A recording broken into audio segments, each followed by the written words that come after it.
Très bien. Est-ce qu'il y avait des officiers dans ce poste de police? Bon. Ou bien vous n'aviez affaire qu'à des sous-officiers?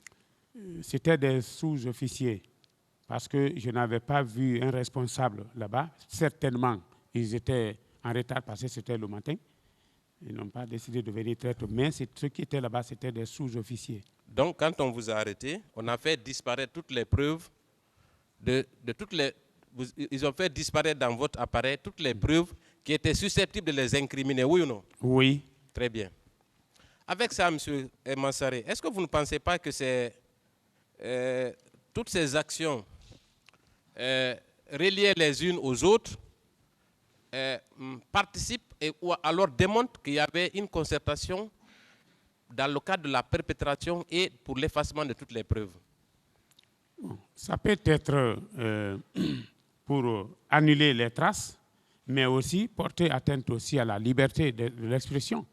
Parce que notre loi en Guinée, déjà, nous dit que la liberté d'expression, c'est là déjà, mais une fois journaliste, ces caméras, trucs pris comme ça, là, il n'y a pas une liberté.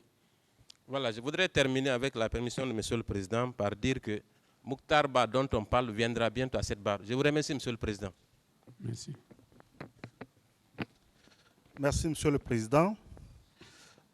Monsieur Massaré. Oui.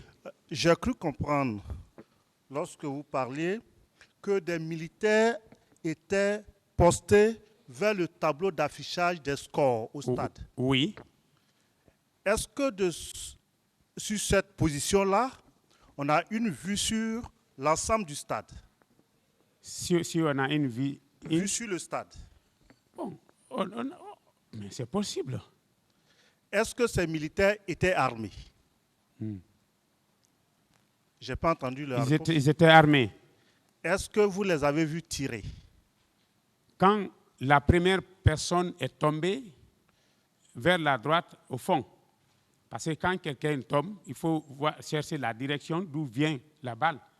Dans la recherche, j'ai fait comme ça, regardez, j'ai vu directement les gens arrêtés, alignés, sous le panneau, orientant maintenant le fusil en bas. Donc, il vous a semblé que le tir qui a pu faucher cette personne venait de ce côté-là. Oui, parce que ceux qui ont tiré en bas étaient venus tout récemment. Okay. Tout récemment. Parce que le jeune qu'ils ont tiré et qu'il est venu s'agenouiller sur lui pour continuer à tirer, c'est les autres sous le panneau là. J'ai vu en première position et j'ai vu maintenant les autres la rentrer et ils ont commencé déjà à tirer. Donc, quand on voit ça, on peut penser qu'il y avait une stratégie mise en place. Il y avait une stratégie. C'est comme si on partait à la chasse des akoutis. Il faut d'abord encercler le bas-fond. Après, maintenant, vous laissez les chiens rentrer pour remuer les akoutis. Ceux qui sortent maintenant, là, on tape. C'était la stratégie.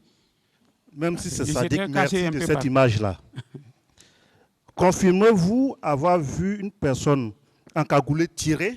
Oui, je confirme cela. Est-ce que cette personne était en tenue militaire? Il était en tenue militaire, gros, géant. Clair aussi.